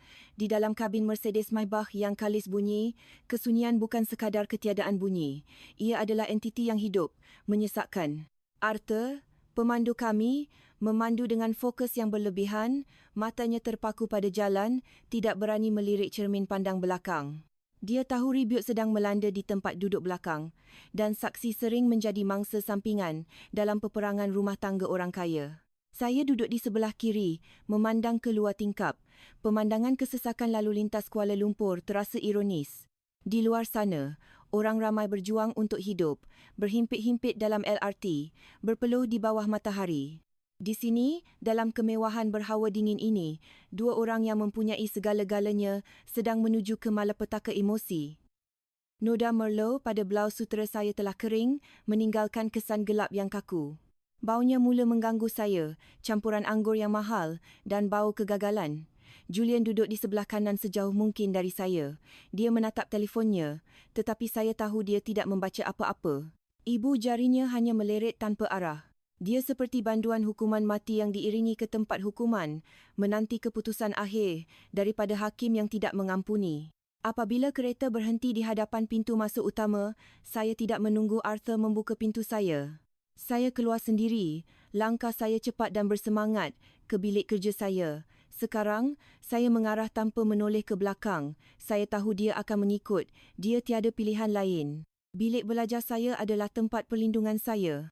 Dindingnya dilapisi panel kayu oak gelap, rak buku mencapai siling dan meja mahogani besar mendominasi bahagian tengah.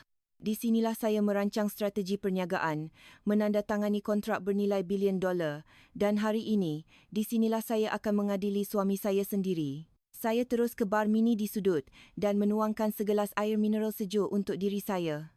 Saya menghabiskannya dalam satu tegukan, kemudian berpaling menghadap Julian yang berdiri dengan kekok di tepi pintu. Dia kelihatan kecil di dalam bilik besar ini. Duduk, saya berkata, menunjuk ke kerusi tetamu di hadapan meja saya.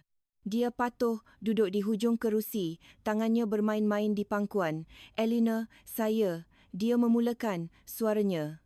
Diam, saya memotongnya dengan tajam.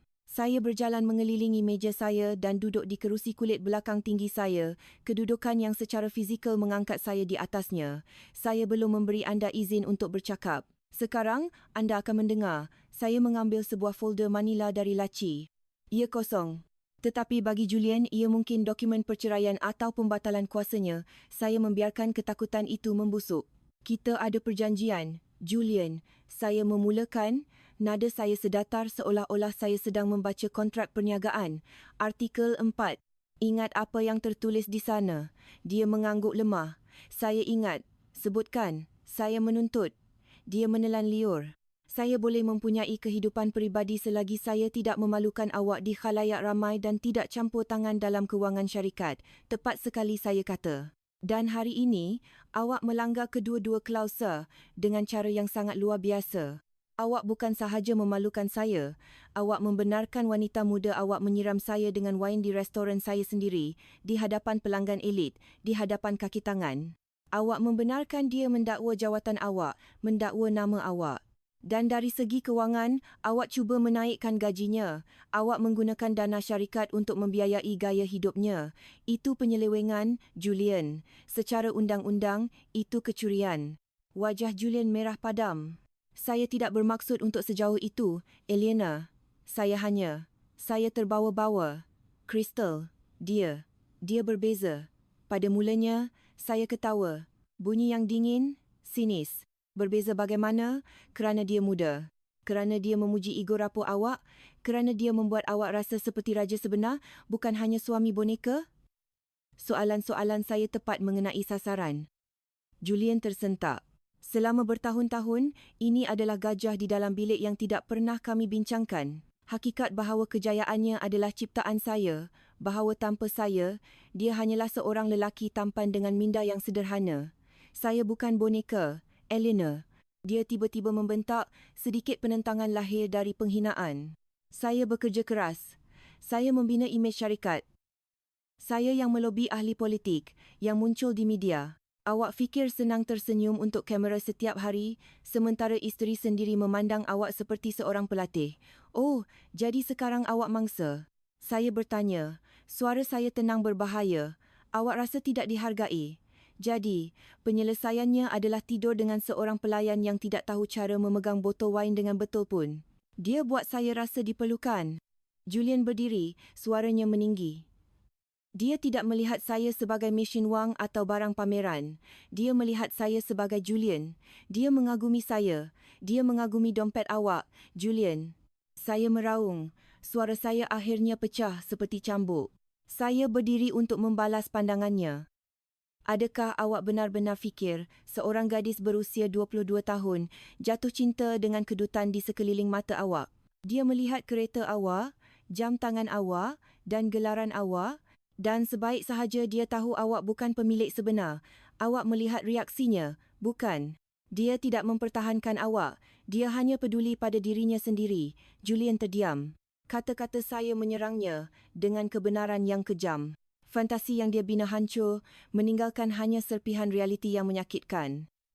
Dia perlahan-lahan melabuhkan kembali dirinya ke kerusi, menutup wajahnya dengan tangannya. Saya bodoh, bisiknya. Bodoh sepenuhnya. Ya, awak memang bodoh. Saya setuju. Tetapi kali ini, kebodohan awak ada harga yang tinggi.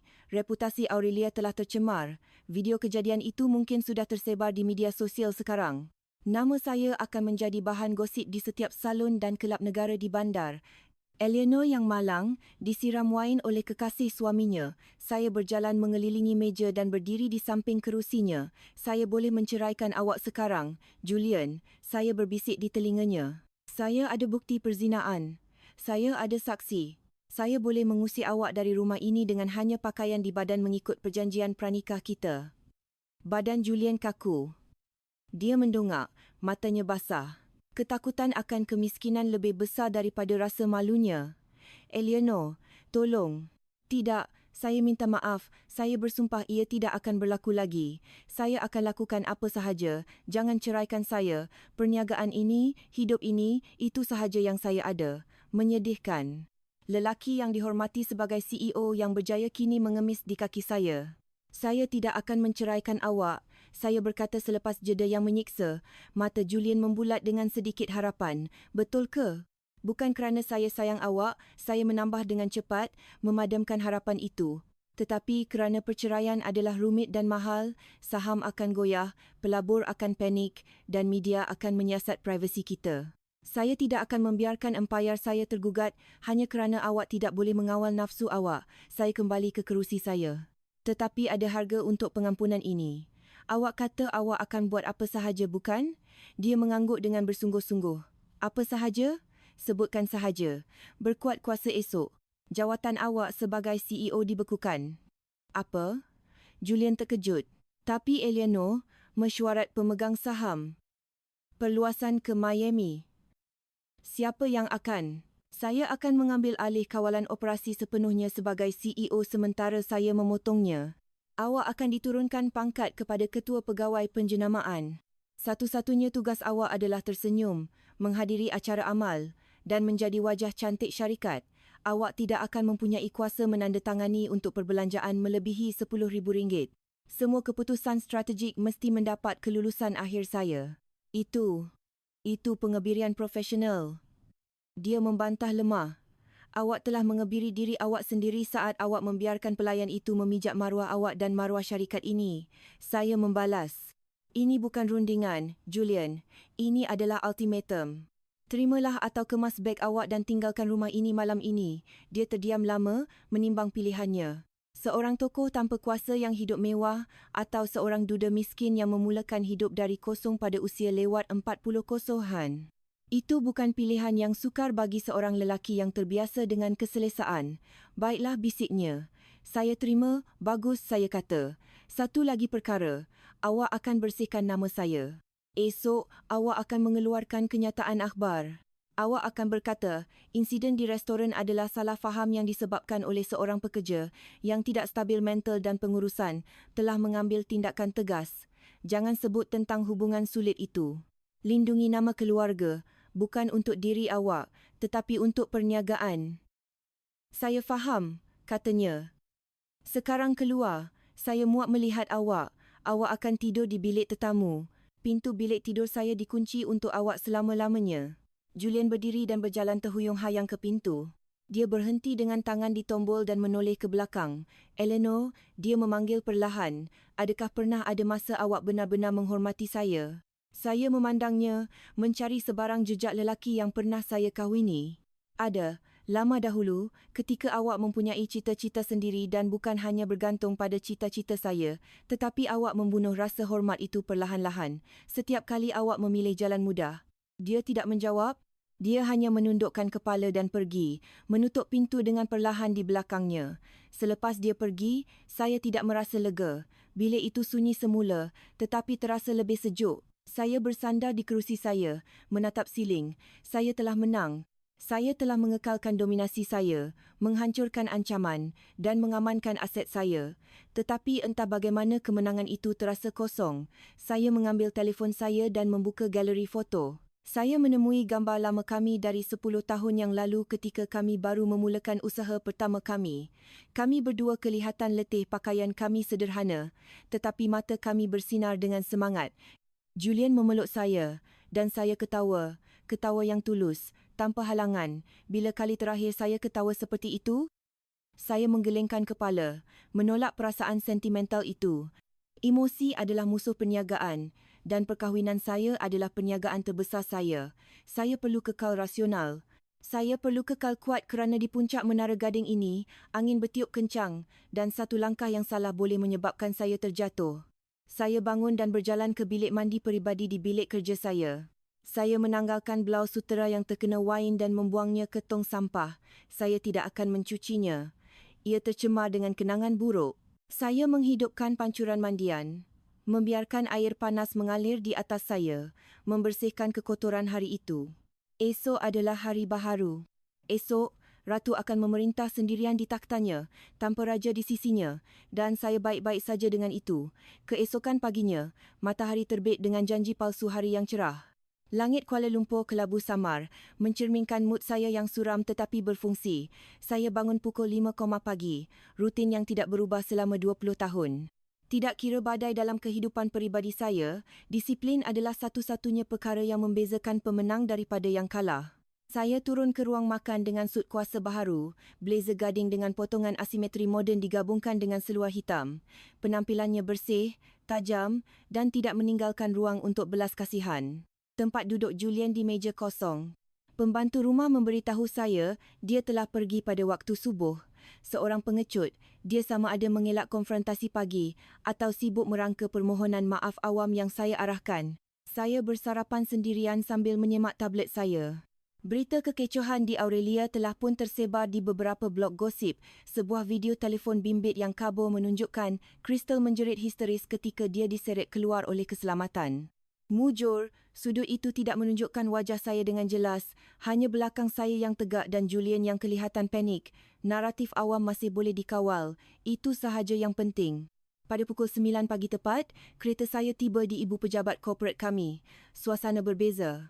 Kaki tangan yang saya lalui di lobi menundukkan kepala mereka lebih rendah daripada biasa. Gosip tersebar cepat di bangunan korporat. Mereka semua tahu Ratu sedang marah.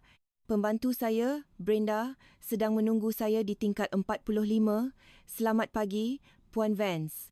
Encik Croft berada di bilik persidangan B dengan pasukan PR sedang memuktamadkan kenyataan akhbar. Pengurus Aurelia, Encik Harrison telah menunggu di lounge tetamu sejak pukul 8 pagi. Biarkan Harrison menunggu, saya mengarah. Biarkan dia merenungkan dosa-dosanya selama sejam lagi. Peluh dingin bagus untuk peredaran. Dan satu lagi perkara, katanya, teragak-agak, ada seorang wanita di lobi di bawah. Dia mendakwa sebagai Ibu Crystal. Dia menangis, menuntut untuk berjumpa dengan anda. Dia berkata anak perempuannya difitnah dan merayu agar anda membuangnya dari senarai hitam. Saya berhenti, menarik.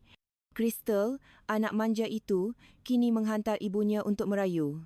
Suruh dia pergi, saya kata dingin.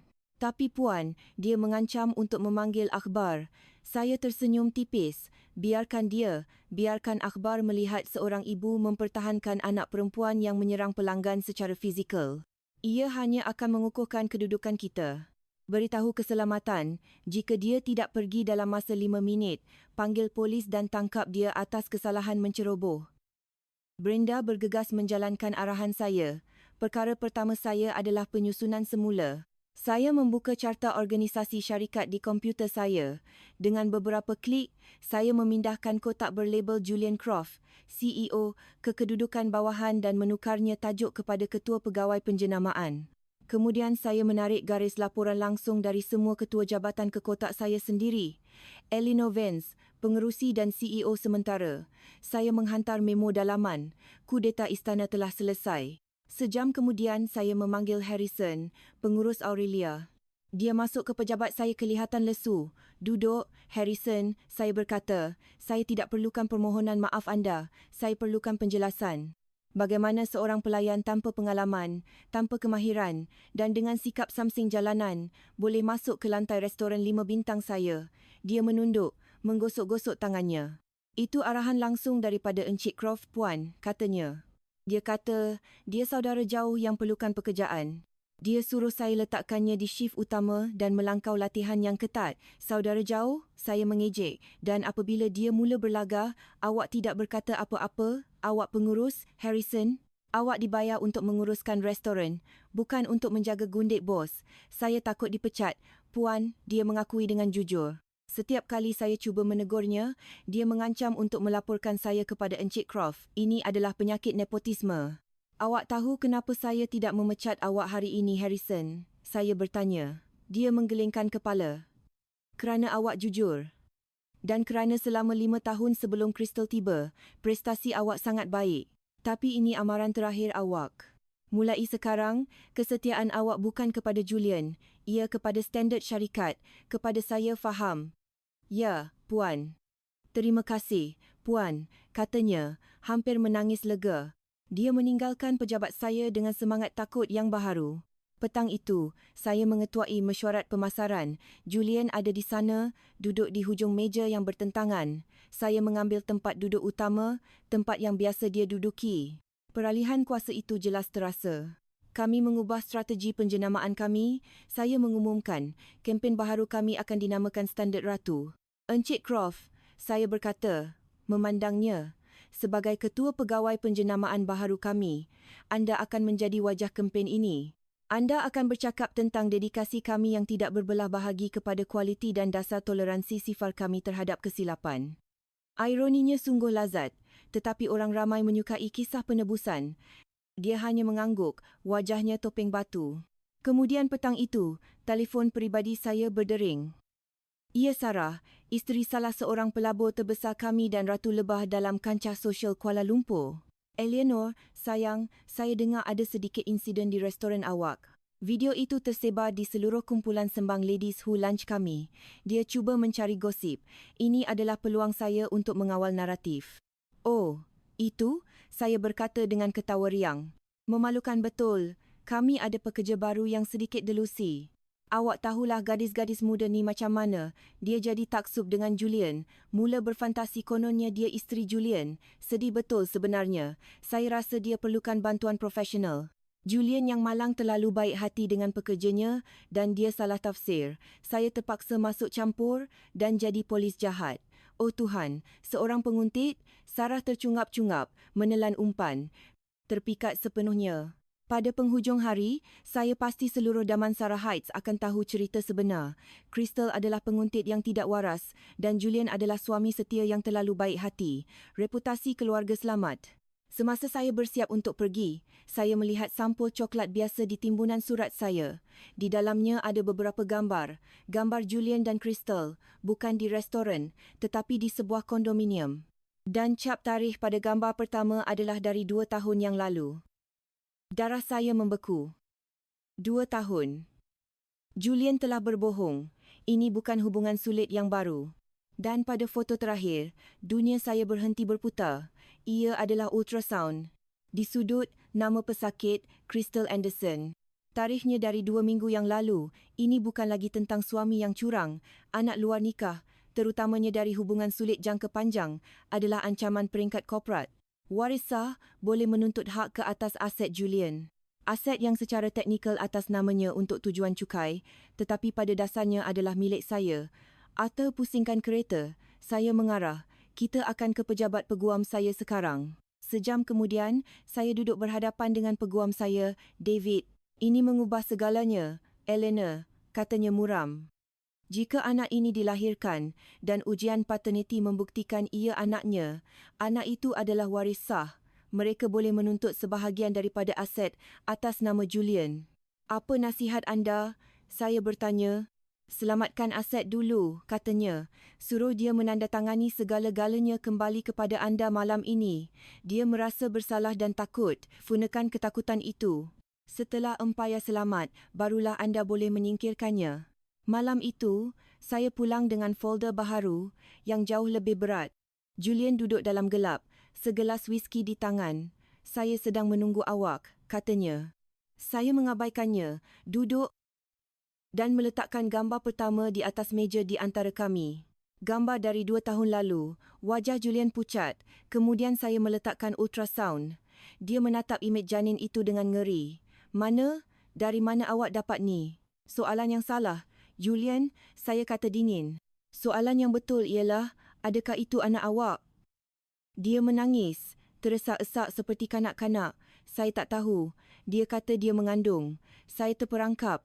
Eleanor. Ia bermula sebagai hubungan biasa. Kemudian dia mengancam saya. Siapa yang hantar gambar-gambar ni pada saya? Saya menuntut. Saya tak tahu. Fikirkan. Saya membentak. Siapa yang ada motif untuk memusnahkan awak selepas awak memecat dia semalam? Crystal, bisiknya. Betul. Kekasih kecil awak membalas dendam. Dia menghantar ini bukan untuk membuat saya menceraikan awak, tetapi untuk memeras ugut kita. Awak telah mencipta raksasa, Julian, dan kini raksasa itu lapar. Apa yang perlu saya buat? Dia merayu. Tolong saya, Eleanor. Saya tidak mahu anak ini merosakkan kerjaya saya. Dia hanya memikirkan dirinya sendiri. Awak nak saya bersihkan kekacauan ni? Saya bertanya. Dia mengangguk terdesak. Saya menolak folder yang David sediakan melintasi meja. Tanda tangan ini. Apa ini? Dokumen pemindahan aset. Saya menjelaskan data. Kondominium. Saham minoriti. Hartanah komersial. Atas nama awak untuk melindungi awak dari saman dia. Semuanya perlu kembali atas nama saya. Julian yang muflis tidak begitu menarik kepada pemeras ugut. Dia melihat logiknya. Atau lebih tepat, talian hayat. Dia tidak menyedari saya sedang memotong tali. Dia mengambil pen dan menandatangani setiap halaman tanpa membaca cetakan kecil yang juga termasuk penepian penuh sebarang hak harta perkahwinan. Apabila halaman terakhir ditandatangani, saya menarik folder itu kembali, memeluknya ke dada saya. Aset saya selamat. Empayar saya kembali utuh. Jadi, apa sekarang? Dia bertanya, kelihatan lega. Kita bayar dia. Saya berdiri. Kita? Saya bertanya. Senyuman tipis di bibir saya. Tiada kita dalam persamaan ini, Julian. Masalah saya melindungi aset saya telah selesai. Selebihnya, kehamilan, pemerasan. Itu masalah awak. Awak bersendirian. Eleanor, awak tak boleh tinggalkan saya macam ni. Dia panik. Duduk, saya kata tenang. Saya belum selesai. Saya mengeluarkan satu lagi dokumen dari beg saya, surat cerai. Saya melemparkannya ke atas meja kopi di atas foto ultrasound. Tanda tangan ini, beg awak sudah dikemas dan ada di dalam kereta awak. Awak boleh menginap di hotel malam ini. Cerai? Dia ternganga. Tapi perjanjian kita, perniagaan dah selamat. Awak baru sahaja menyerahkan kuasa awak, saya berkata, mengetuk folder itu. Awak bukan lagi CEO. Awak bukan lagi pemegang aset. Dan mulai sekarang, awak bukan lagi suami saya. Eleanor, jangan. Saya tiada tempat nak pergi. Dia menangis. Saya berjalan ke arah tangga, meninggalkannya menangis di ruang tamu. Awak ada kondominium tu. Saya berkata tanpa menoleh ke belakang. Yang awak guna selama 2 tahun. Saya murah hati dan membenarkan awak simpan yang itu. Pergi sana. Tinggal dengan Crystal. Besarkan anak awak. Jadilah lelaki yang bertanggungjawab sekali dalam hidup awak. Nikmati hidup sederhana tanpa kad kredit saya. Saya menaiki tangga. Di belakang saya, esakan Julian menyedihkan, tetapi saya tidak merasa apa-apa. Malam itu, saya tidur lena. Esok saya akan bangun sebagai ratu tunggal di papan catur yang telah dibersihkan dari bidak yang tidak berguna. Keesokan paginya, rumah itu sunyi. Dokumen perceraian yang telah ditandatangani terletak di atas meja kopi. Saya menyerahkannya kepada Brenda. Failkan ini hari ini. Percepatkan. Puan Vance katanya teragak-agak. Encik Croft menghantar mesej kepada saya bertanya tentang pakej pampasan. Saya ketawa. Beritahu dia bahawa pampasannya ialah saya tidak akan mendakwa atas penyelewengan dan perzinaan. Itu lebih daripada murah hati. Dalam perjalanan ke pejabat, saya meminta penyiasat peribadi saya berjumpa dengan saya. Dia mempunyai maklumat baharu. Ultrasound itu nyata, katanya, menyerahkan saya pemacu pena, tetapi dia pergi ke pakar kesuburan. Dia merancang kehamilan itu. Puan, dia menghentikan kawalan kelahirannya tanpa pengetahuan Encik Croft. Itu adalah perangkap. Dia juga mengesahkan sejarah kecurian dan pemerasan kristal di pekerjaan sebelumnya. Di pejabat saya mengadakan mesyuarat lembaga pengarah tergempar. Saya mengumumkan pemergian Julian atas sebab kesihatan peribadi dan pengambilalihan kawalan penuh oleh saya. Tiada siapa yang mempersoalkan. Kemudian pada hari itu, saya menerima teks dari nombor yang tidak dikenali. Itu Crystal. Terima kasih kerana singkirkan dia. Sekarang dia milik saya sepenuhnya. Kami akan bahagia dengan bayi kami. Awak akan mati sendirian di atas timbunan duit awak, makcik tua. Dia fikir dia telah memenangi hadiah itu. Dia tidak menyedari dia baru sahaja mengambil sampah yang telah saya buang. Saya menaip satu-satunya balasan saya. Selamat menikmati. Cuma untuk makluman, Julian telah menyerahkan semua asetnya kepada saya malam tadi. Kondominium yang awak duduk itu sahaja yang tinggal dan gadai janji adalah RM5,000 sebulan. Bayaran pertama perlu dibayar pada awal bulan. Dia tiada pekerjaan dan nama awak telah disenarai hitam di seluruh negeri. Saya harap cinta awak cukup untuk membayar bil dan membeli lampin. Semoga berjaya. Saya menghantar mesej itu dan kemudian menyekat nombornya. Saya menyekat nombor Julian. Saya menutup buku mengenai mereka. Saya berjalan ke peti sejuk wain di pejabat saya dan membuka sebotol Chateau Margaux, jauh lebih unggul daripada Merlot yang tumpah oleh Crystal. Saya menuangkan segelas, memutarkannya dengan sempurna dan menghidu aromanya yang kaya. Brenda mengetuk dan masuk. Puan, saham syarikat naik 5% sejak pengumuman penyusunan semula. Saya tersenyum. Pasaran menyukai kekuatan. Bagus, saya berkata. Sediakan kereta. Saya akan makan malam di Aurelia malam ini. Saya ingin melihat sama ada standard baharu saya dipenuhi. Sendirian, Puan? Brenda bertanya. Saya menghirup wain saya. Rasanya seperti kemenangan. Ya, Brenda. Sendirian, saya menjawab. Lebih baik makan sendirian di meja ratu daripada bergaul dengan babi. Saya berpaling ke tingkap, memandang pantulan saya di kaca. Eleanor Vance, 45, seorang bilioner yang baru berstatus bujang. Mereka kata sunyi di puncak. Mereka betul, tetapi sekurang-kurangnya pemandangannya sungguh indah. Dan tiada siapa yang akan berani menumpahkan wain ke atas saya lagi. Saya mengangkat gelas saya ke arah pantulan saya.